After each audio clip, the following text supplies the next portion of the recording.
Hello and welcome to another edition of GNAT-TV's In-Depth Series. I'm Andrew McKeever, the news director here at GNAT-TV's News Project. It's a pleasure as always to have you with us today.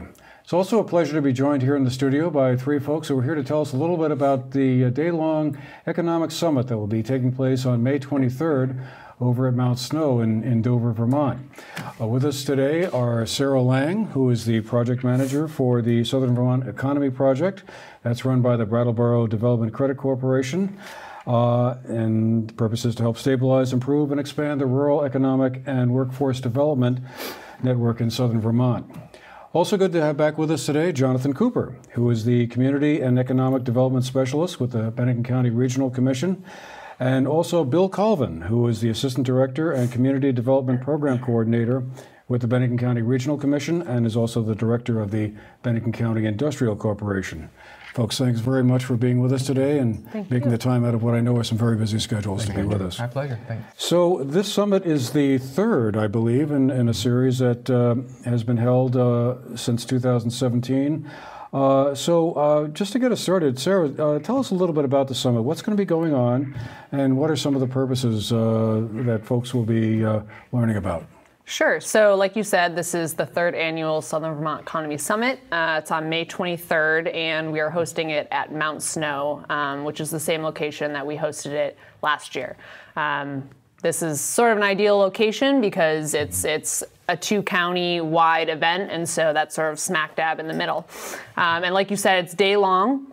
There's 12 sessions throughout the day. It's a summit that is for anybody. Really, you know, we have sessions for small business owners, for data geeks, for CEOs, for town officials, for you name it, community members.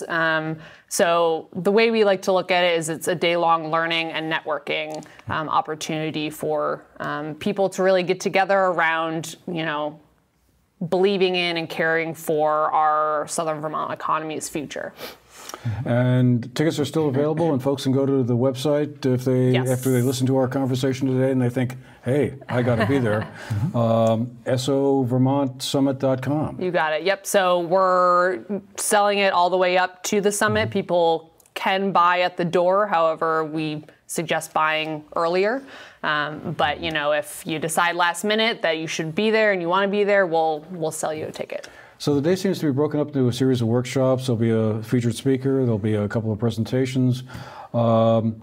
I guess it was interesting. You have a number of workshops that deal with economic questions and also about community revival. There seem to be a few there about how to revive communities and sort of what are resilient communities. I guess I wondered how did you all set up the agenda and the set of workshops? Was there anything that drove the selection? Yeah, that's a great question. So every year, like we said, this is the third year. Every year we've expanded the diversity and the offerings of our workshops.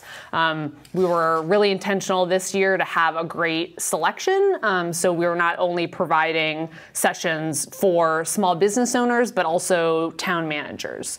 And so essentially there are, at one time there are 4 different sessions you can go to.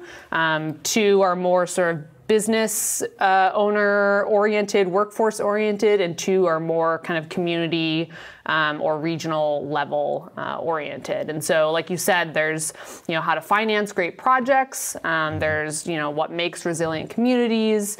Talking about regional lessons learned. So there's it's all over the place, but around that core theme of Southern Vermont's future. And I think, if I can just jump on quickly, I think one of the avenues of opportunity was the fact that there's a fair amount of core competency in village revitalization, downtown revitalization that exists within the Southern Vermont region. We're fortunate to have M&S Development, Bob Stevens and his team, who was very successful with the Brooks House, now is working in Bennington on the Putnam Block redevelopment.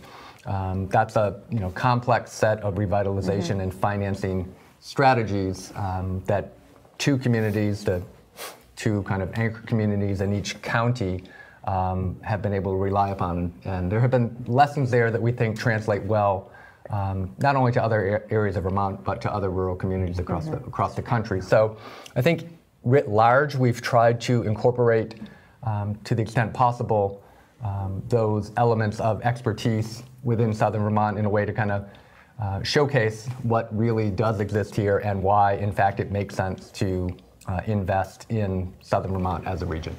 And to add on to that, there's another component that sort of informs what the annual summit looks like, and that is the previous year's summits. We do a lot of work to capture feedback from attendees day of, and then sort of following up with additional questions and soliciting comments and feedback. And that was something that you could see, for instance, in our second summit, we had many more women presenting, offering their insights from their leadership roles. It's something that we heard very clearly from our first summit. And this year, you'll see there's a lot more networking time built in, for example. That was something people wanted to come to the summit to continue conversations with one another and to have ample time throughout the day to do that. So there's the sort of the state of the art that we see going on in Southern Vermont from some of our people with those core competencies that Bill referred to, sort of taking the temperature of the region where we see initiatives in communities, say like the Arlington Area Renewal Project. We see Pownell's Economic Development Committee coming to the forefront. That some successes and wins like Long Falls Paperboard, those inform what the summit will look like. But then it's also really what we're hearing from a previous iteration, so that we're really making the best pitch that we can to the public, and we're excited to say that this will be, of our third year, this will be a larger crowd every year. And so we're hoping that we're hitting the nail on the head that way as well. And not only the 12 sessions, but we also have our keynote speaker, Joe Minikazi. He is out of Asheville, North Carolina.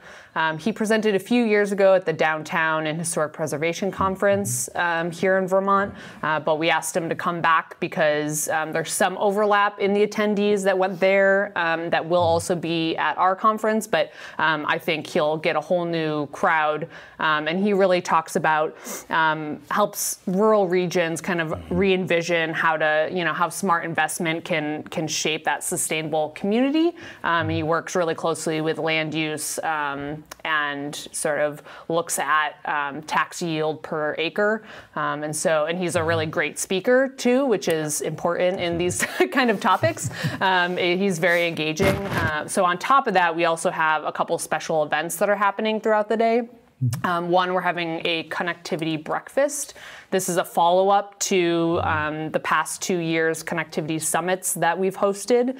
And this will be just a time to sort of hear an update from state and federal people on what's been happening as far as, at the state level with, I think it's Bill H513. And then from the federal level, hear kind of what are some movement there. And then to just have kind of a conversation with people who are in attendance as well as sort of experts in the room.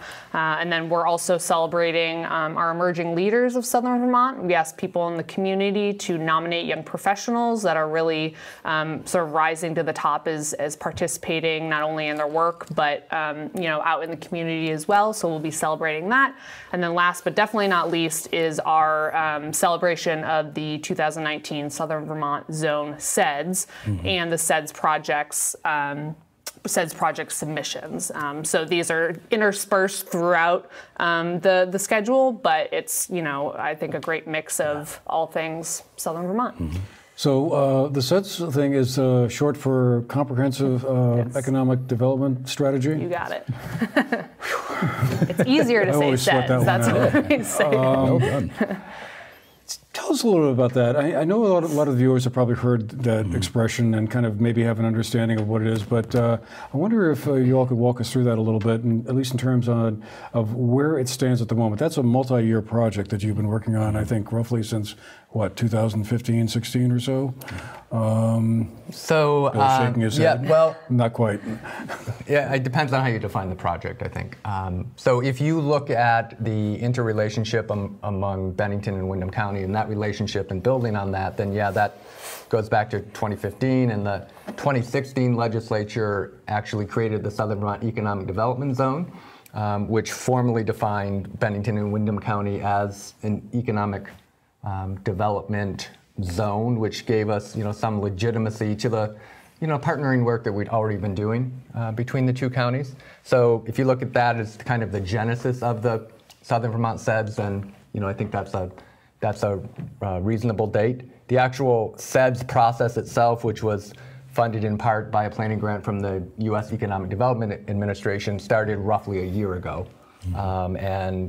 We brought on Camoin Associates to assist with that process. Camoin is the same organization, folks in North Shire will know, helped with the North Shire Economic Development Strategy. Or NEDS. Or NEDS, yes, not as opposed to SEDS, absolutely. So that process, again, has been about the last year. It's been an incredibly inclusive, I think, public process. We've had over, I think, 13 public meetings. We had over a dozen focus groups broken down in all sorts of sectors, from healthcare to the creative economy to education to, help me out with some of the other ones, housing. Yeah, we had childcare. We had 2 sessions on childcare, and we had mentioned K-12, small economy, business, small business, technology, entrepreneurialism. So we tried to reach as many broad sort of underpinnings of the economy as possible, and then one-on-one interviews with business leaders as well that were unable to make it to specific focus groups, to bring out that combination of conversations en masse, more industry-specific conversations, and then some one-on-ones to get an awful lot of honesty, an awful lot of insights, and to bring that to bear in the document itself. So, and I'm sorry, but just to the Windham County had its own comprehensive economic development strategy, which is actually coming up, was coming up for renewal concurrent this spring. When Windham County got permission from the EDA to do its own SEDS, it was with pretty clear guidance that this would be a kind of a one-off.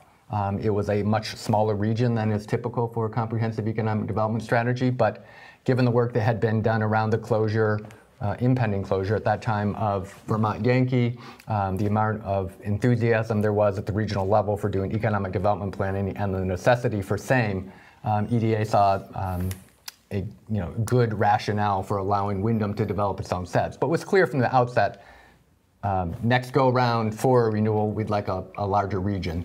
That led to the discussions about the Southern Vermont zone and bringing Bennington County, doubling basically the critical mass of people served by the Comprehensive Economic Development Strategy into the next round. So we're building off the work that was done in Windham County.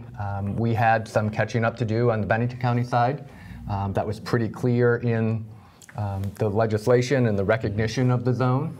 There was some funding to assist BCRC in kind of developing that capacity, and that's when the Regional Economic Development, or RED Group, was created to kind of oversee the effort on the Bennington County side, working with the Southeast Vermont Economic Development Strategies on the Windham County side. So, all of this has evolved over the last, 3 or so years. I'd note that the legislation that empowered the zone also called for that initial Southern Vermont Economy Summit. That was kind of the culminating event as part of that legislation, and that's what really led to the first creation of the first summit. And it was successful beyond what we had envisioned, which is why we've continued it to become what I think now is the largest non-statewide economic development event in Vermont. So this is a series of projects. It sounds like you've gone out, you've solicited or asked for ideas or projects that people might have. To the idea being to somehow boost the Southern Vermont economy, which from a lot of indicators seems to be lagging behind the rest of the state. I was looking up some statistics, and the 4 southernmost counties in Vermont, which include, of course, Bennington and Windham, as well as Rutland and Windsor, are lagging, are among the lowest 6 in the state out of 13 in terms of population. I think there are 2 counties up in the Northeast Kingdom that are also kind of roughly in the same ballpark. And I guess I thought that might be an interesting place to begin some of our drilling down into some of the weeds of this here. And this whole demographic question has been talked about a lot, and it seems like there's no obvious pathway out of it.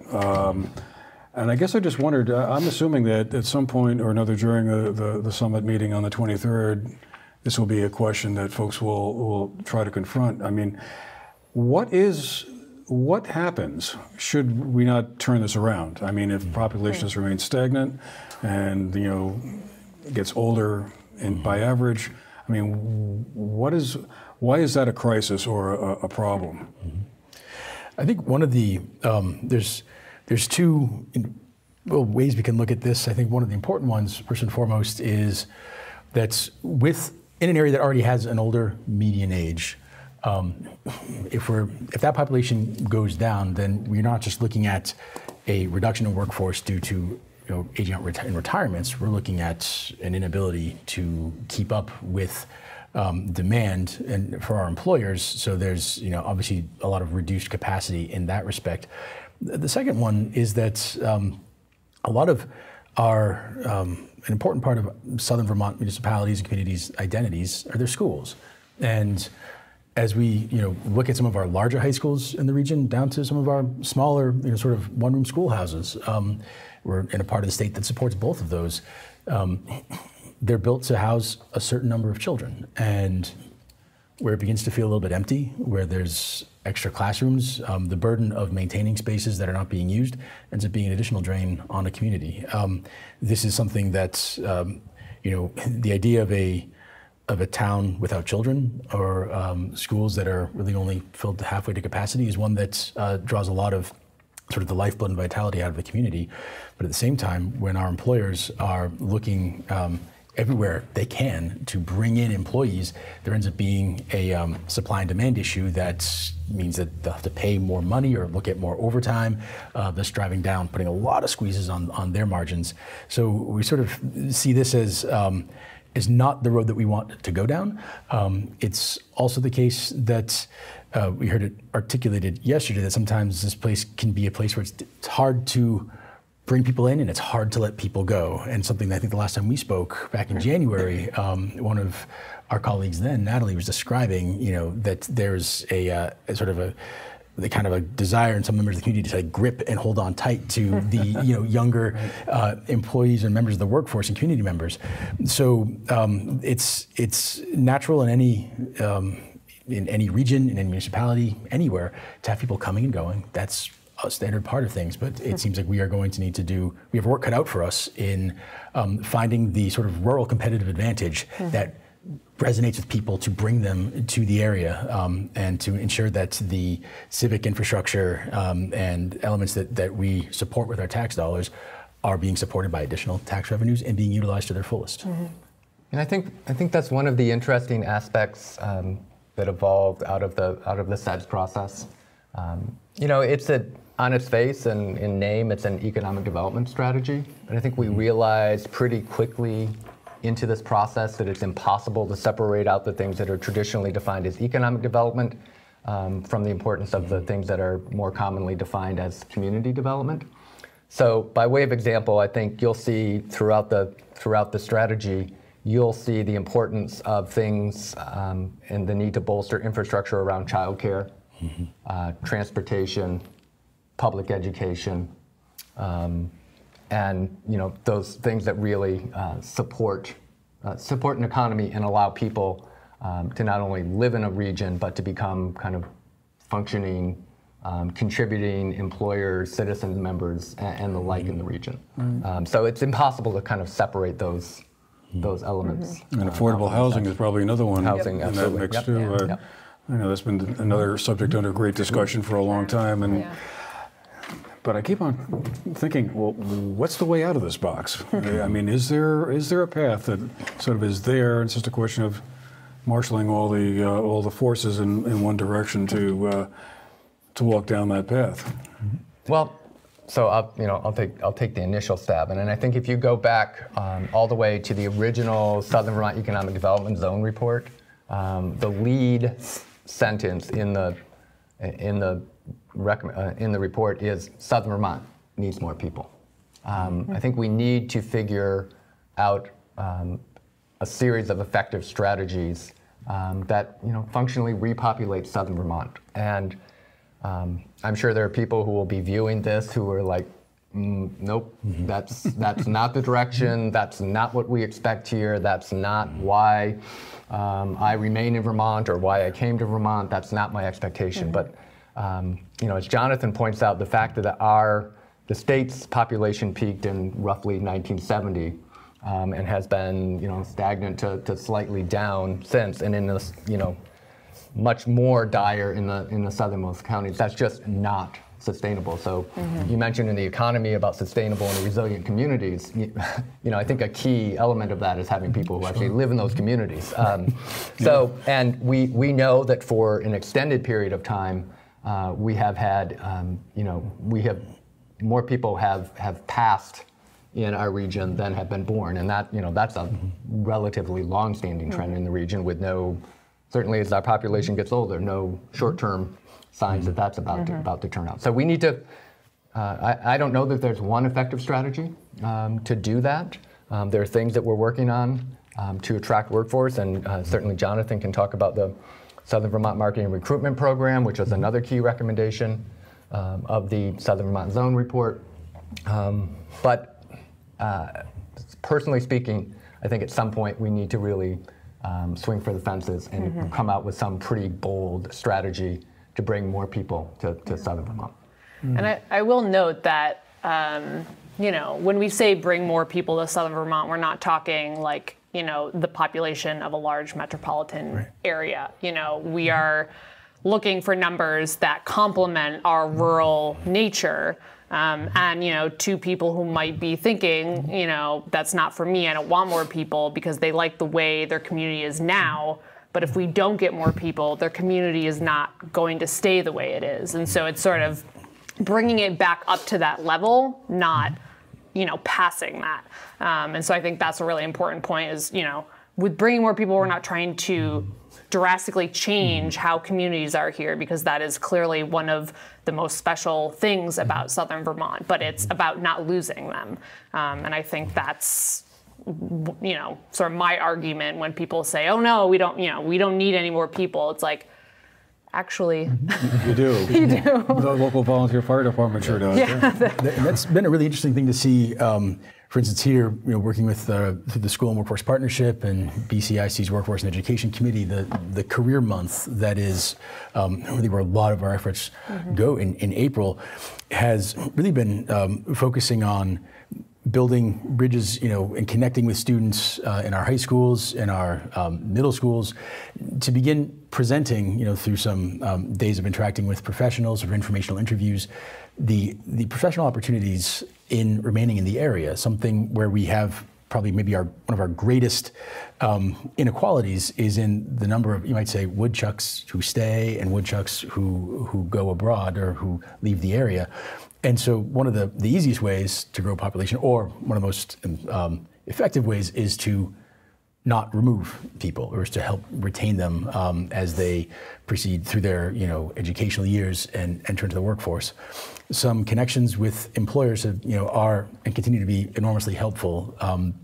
I'll give a little shout out to K&E Plastics down in Bennington, and a very, I thought, thoughtful and creative way of presenting interested students with sort of a pathway forward and thinking about a good and stable, steady job here, is to have the students come by on a Friday and to park at the very far end of the parking lot, so the students walk past all the cars and trucks and see them loaded up with the campers, with the equipment, the stuff that for a fun weekend, and to use that opportunity to talk about, oh, so-and-so's been here since he finished up at Mount Anthony X number of years ago. Yeah, he has his little cabin up in the, et cetera. And it's a way to have the narrative be about the value of getting to stay here, which is sort of its own, is to be presented as its own great opportunity.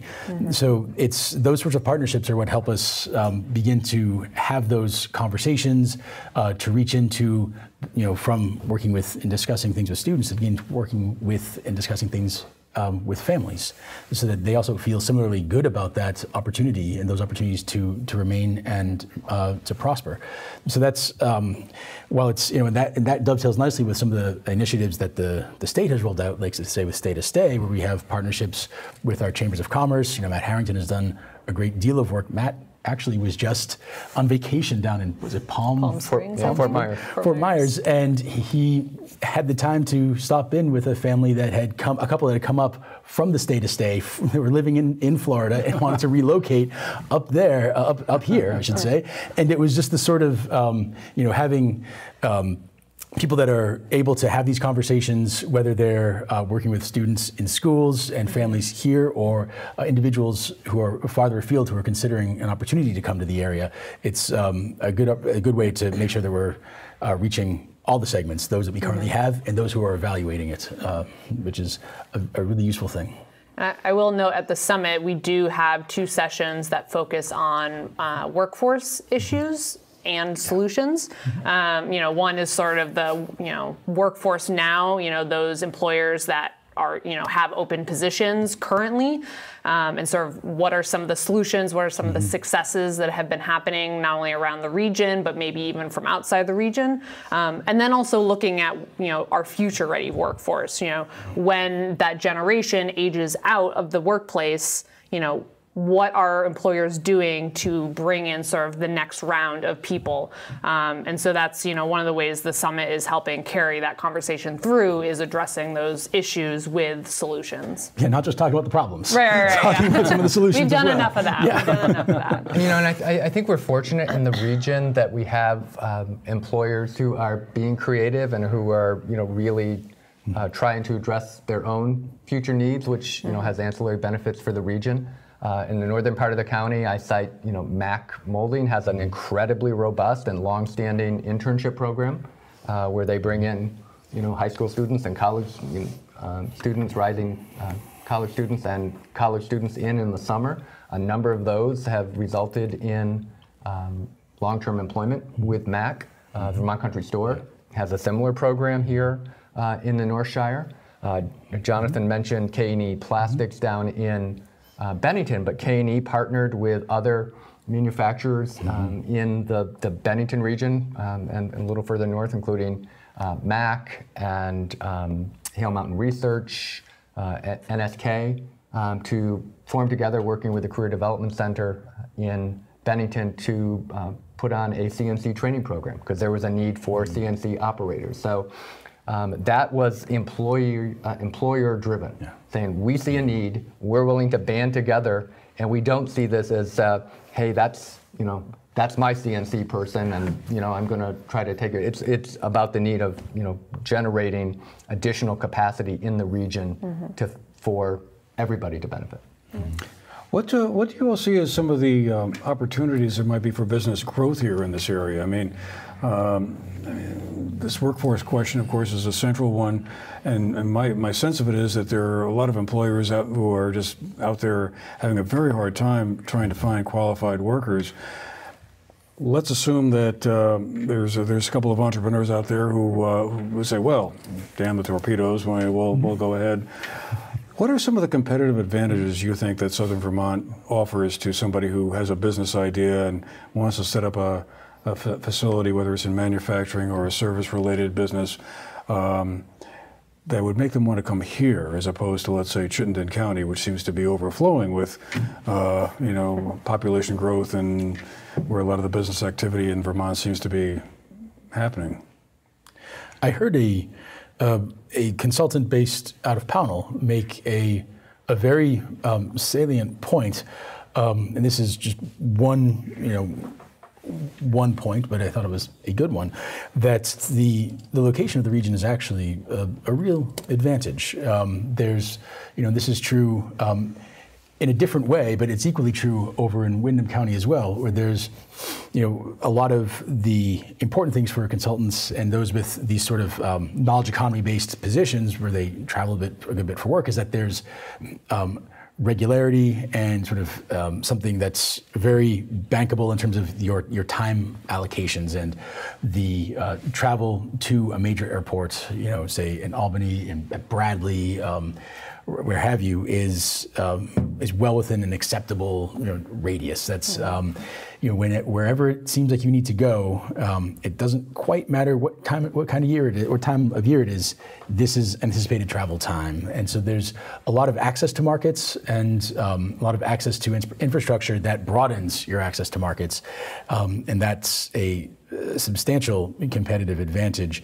I was recently having a conversation at the Lightning Jar with someone who was coming in for a half day to use the facility, and he lives in the Boston area and was evaluating his options for the most cost-effective place for him to do his work, and that it's always nice to hear good news, and it was nice to hear that some of the cost effectiveness of work in the greater Boston area, of office space, of even sort of co-working space, is on a different scale than what you would find in Southern Vermont.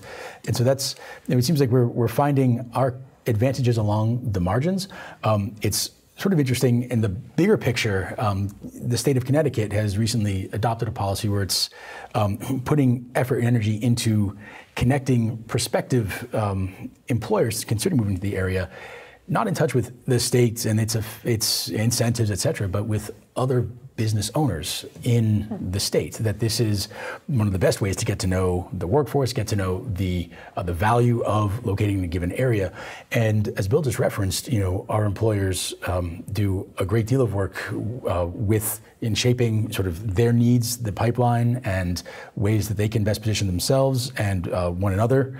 And that is, another real asset that we have in this area is where there's not even 90,000 people, there's a lot of successes nearby, and there's a lot of opportunities to be put in touch with those individuals, and that can really give a sense for, well, how did you make this work? How did it come to be something where this is a major employer? You've been here for 20, 30 years, or you've grown X over the last 10 years, and that we feel that really enabling our existing employers to have those conversations is one of our best assets. Mm-hmm. I think, you mentioned Chittenden County, so we'll play off of that for a moment. I think in terms of access to population, Southern Vermont is much better positioned than Chittenden County. And I don't know the numbers on the Windham County side as well, but my guess is, given 91 in travel time, they're probably similar. But within 40 miles of drawing an X from Bennington and extending out 40 miles, you have nearly 2 million people. With access. So that's access to people who, if you have a tourist-based economy, potential tourists. If you have you need workforce, that's potential workforce. Those are potential customers. So we're pretty well positioned there. I don't remember with whom I was speaking the other day, but they were saying, it's really interesting, because they were talking about travel time to Montreal and Boston and New York, and it's like, from where we are, it's about 3 to 3.5 hours to kind of some really, doesn't matter where you want to go. Right. Yeah. That's what it is, which is not, it's not too much of a burden. Plus the good access, to really easy access to international airports, as convenient as if you live in Boston trying to get out to Logan. I mean, I'll take my drive to Albany to try to in 40 minutes, as opposed to trying to get out to Logan from downtown Boston in 40 minutes. Right. Or as a former New Yorker, I'll say from getting to Brooklyn out to JFK. Exactly correct. Yeah. And I think it's, sort of to your point of that business to business connection, we're really utilizing that when we're trying to attract workforce and residents here. That same sort of like, say I'm moving or thinking about moving here, we're trying to make those personal connections so they can ask similar questions. How did you make it work? What do you find special about this place that made you take that leap? And so I really think our scale is something that is, uncomparable. And, we use that to our advantage, is making those personal connections. So, I'm sorry, I know go ahead. You're trying to ask another question. No. Just to try to put a point on this, I think the challenge is these strategies that we're employing, stay to stay, the business to business connections, the kind of one-off employer programs are all really high touch. And it's a lot of time, energy, effort, focus to try to attract an employee or two, or a family or two here or there. I think the long-term key to success is figuring out what are those best practices and how do we replicate them on a little bigger scale. I think Sarah's point is an important one. We're not looking to triple the population in Southern Vermont. We're looking to create a pipeline that maintains the sustainability and resiliency of Southern Vermont. I'm glad you mentioned that, because there's been a lot of talk about the state-to-state program and some of the other incentive programs the state has been running. I guess I just wonder, what's been your sense of how those have been going? I don't get the idea that there's been a huge influx of people coming in, but they seem to have generated a certain buzz out there about the state, and kind of raised our profile a little bit. Do you have a sense that if we can stick with this for a year or so, or maybe longer, that would begin to bring some folks into the state that would never have had Vermont on their radar? I think that has happened. I think that some of the folks that in the Bennington County side, some of the relocations have been individuals who would say that exact thing. I never would have thought that I would live up here. The amount of funding that's been, marked for this for stay to stay is paltry compared to the amount of people that have just talked about this, that have, nationwide, worldwide, that it's very, the headlines it's generated have been worth a great deal more. But it has been really wonderful to see in some ways, because we are making that such an important need to us, a lot of hands are on deck when these events come around. I know that in Brattleboro, et cetera, it's the same story, that just about everyone that you could ask for that to come out, for a nice meal, a good place to go and spend time, a lot of events, that really you're able to put our best foot forward, because proprietors like Lynn Green at the Four Chimneys Bed and Breakfast will sort of open house for this event to take place, and so you can have this sort of outstanding kind of meet and greet and gather, and a lot of people will be there to answer a lot of different kinds of questions.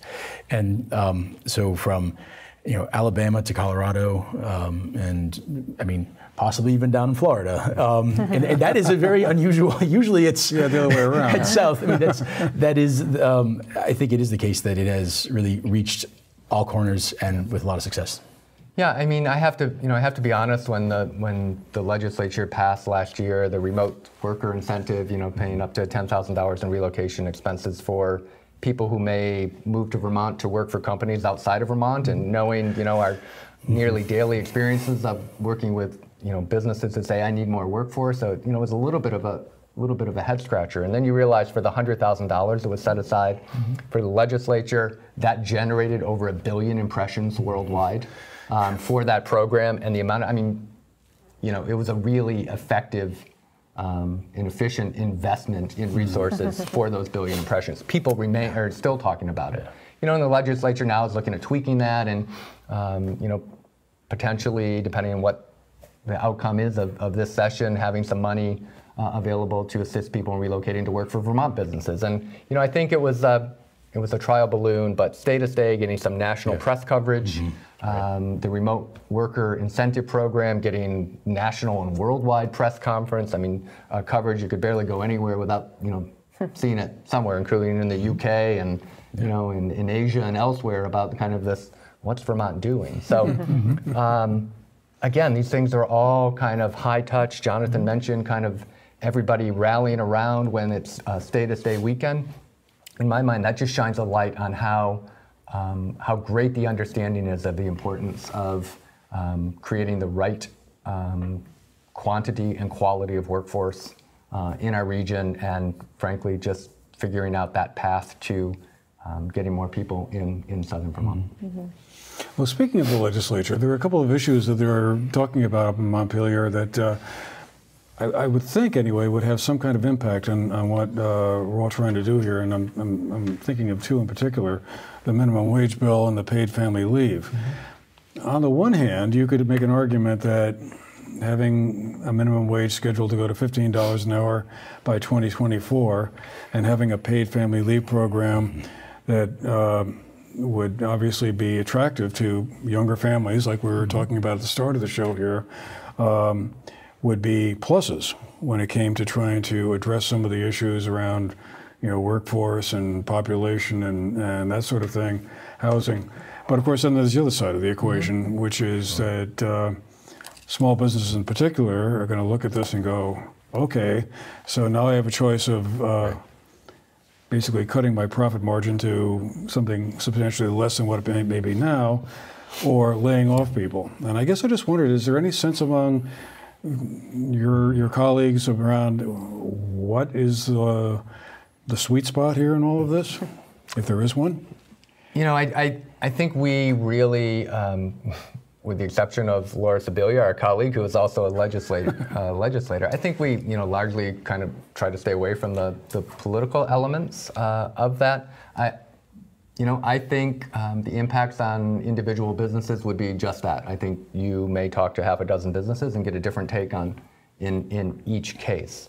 In general, though, I think just writ large, I think the comprehensive economic development strategy talks about the importance, again, of those things that support people living in the area to result in a vital workforce. And I don't know exactly where that ball comes down, but if you go all the way back to the beginning and kind of the two overarching goals of the Southern Vermont SEDS, it is strengthen business and support people.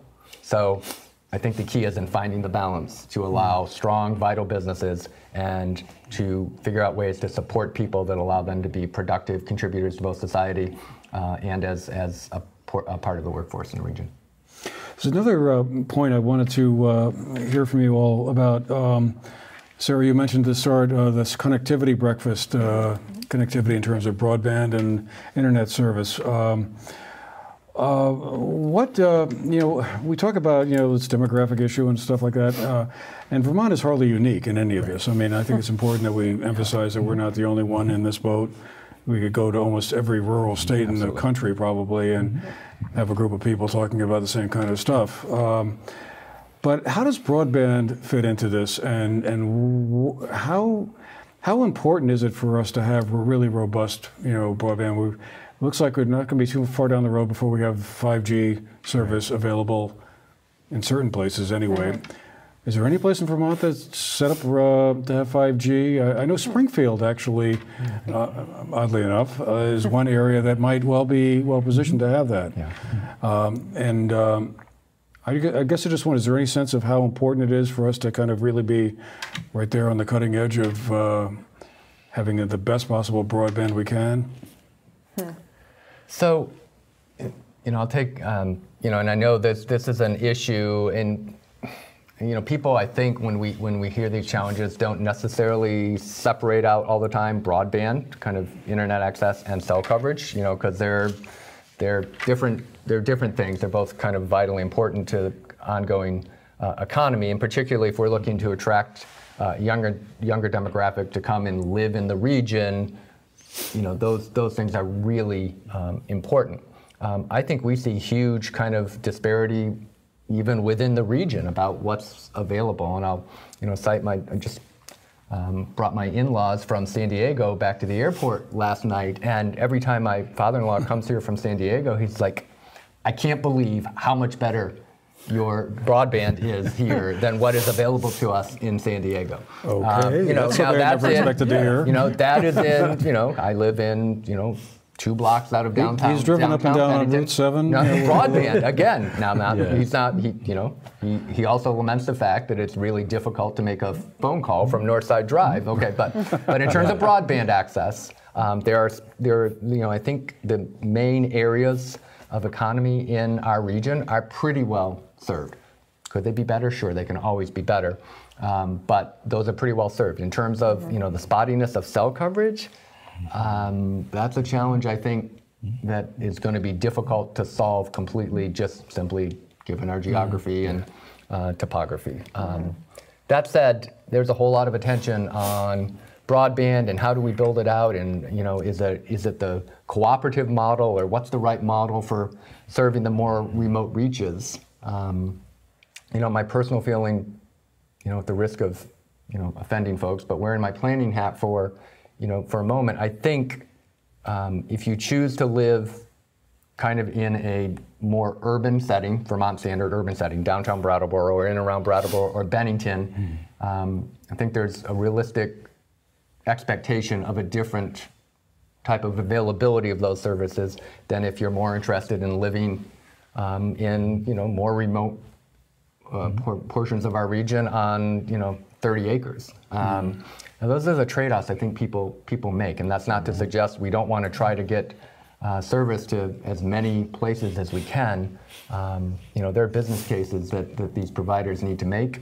There are ways that we can kind of assist those business providers in trying to make a case where it may not otherwise make sense.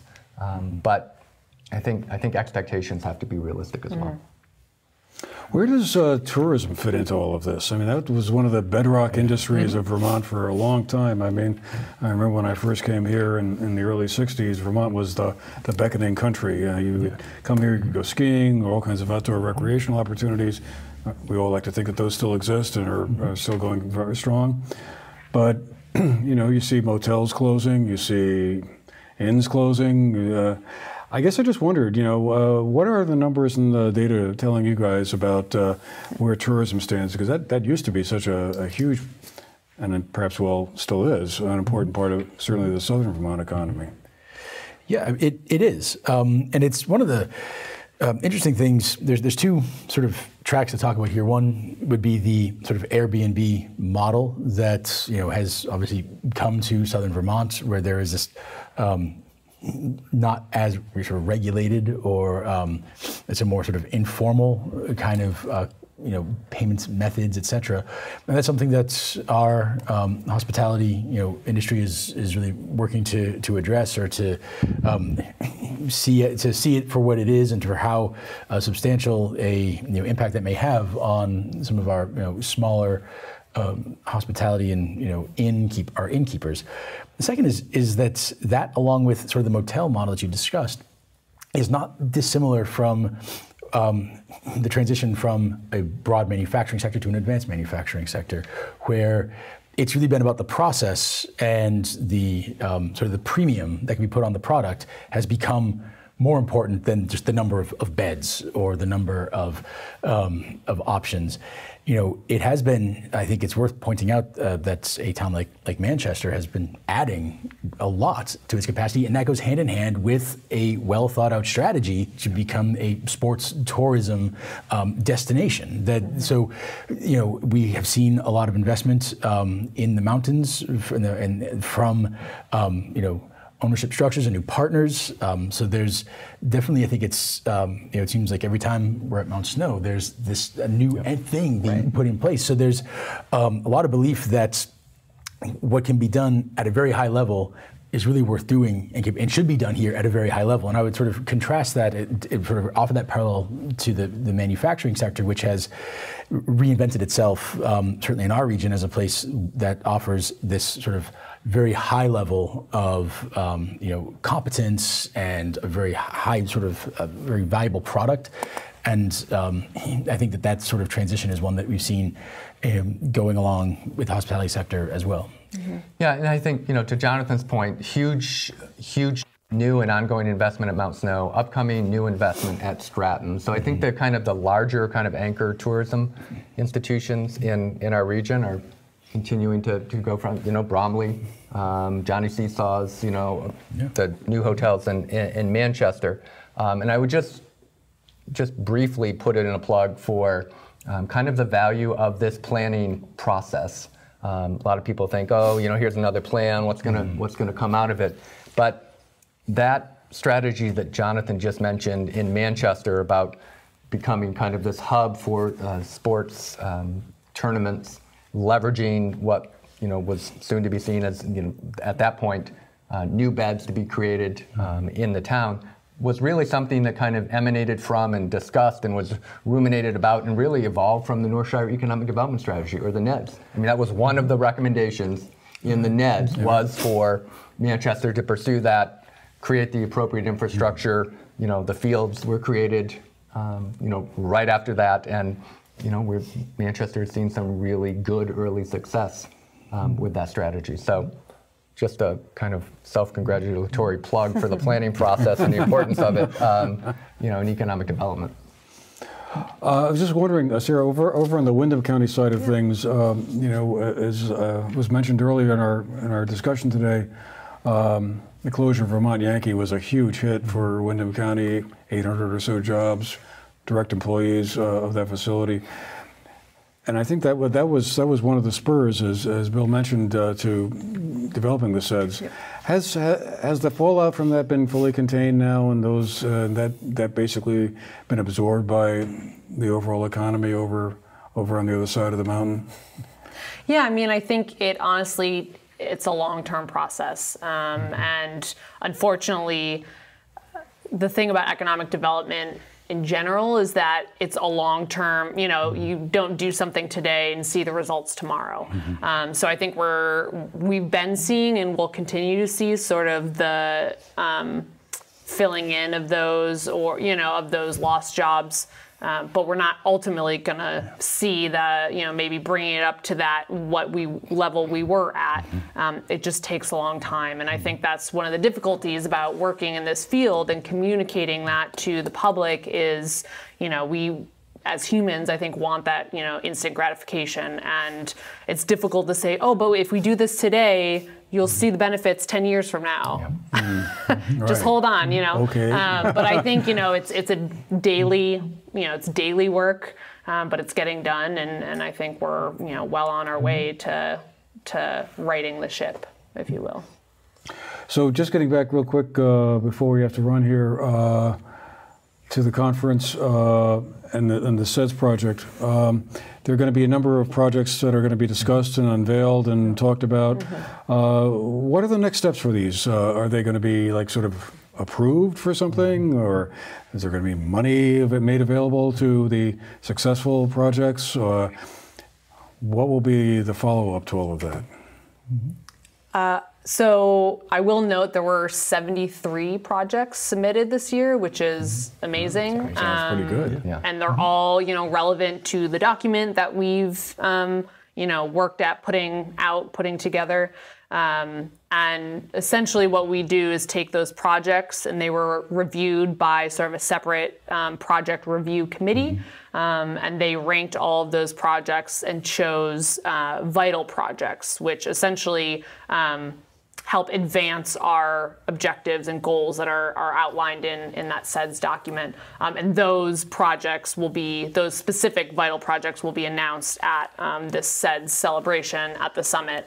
However, any project that was submitted to the SEDS is included in the SEDS. So, the vital projects might get, a little more notoriety, maybe a little more press. But if your project was submitted to the SEDS, it is included into that. So to answer your question, there is no direct funding that comes directly from the SEDS for these projects. However, there are some significant advantages to having your project included in the SEDS. And as Sarah noted, every project submitted gets included in the SEDS, and that's an annual process where those projects are updated. So we'll have a new set of projects next year for each of the 5 years of the SEDS. So it's very dynamic. But here are the kind of two key points from my perspective. It creates additional potential for funding, makes you more competitive when you apply for state or federal funding to be able to draw a direct linkage between a certified and approved comprehensive economic development strategy in your region, where your region, through this public process, has said, this type of economic development is what we want to see in the region. So you can draw a direct linkage there, and that may open eyes in both the public process and for private funding. The other element that I think is really important is that in each of these 73 cases, there's an organization, a group of individuals, a business, a person, whomever, who has said, you know what, this isn't the type of thing that they oughta. This is a thing that I'm willing to. I mean, and having 73 projects submitted where there is a dedicated individual or group or business or entity that says, you know what, this is something that's important to us and we're willing to do it if we can figure out a path forward, I think that speaks volumes to what the importance of the process and how engaged this region is in trying to bring about positive economic change. And so next year, will there be opportunities for more projects to be submitted? Every year. Annual process. Okay. And our hope is to keep the summits rolling, and every year make this announcement and make it kind of a celebration of what it means to do business in Southern Vermont, why it's important, and frankly, why you can be successful. Okay. Well, again, May 23rd, all day long. All day long. Grand Summit at Mount Snow. Go to sovermontsummit.com if you haven't yet got your ticket. And I'm sure you're going to want to go now. Thank you all for being here today and talking about this really important stuff. Has a bearing on just about everybody who lives here in the two-county area. Well, all of Vermont, really. Yeah. Right. And I want to thank Sarah Lang, Bill Colvin, and Jonathan Cooper for being with us today. And thank you for being with us as well. Hope you've enjoyed the show, and we'll see you again the next time.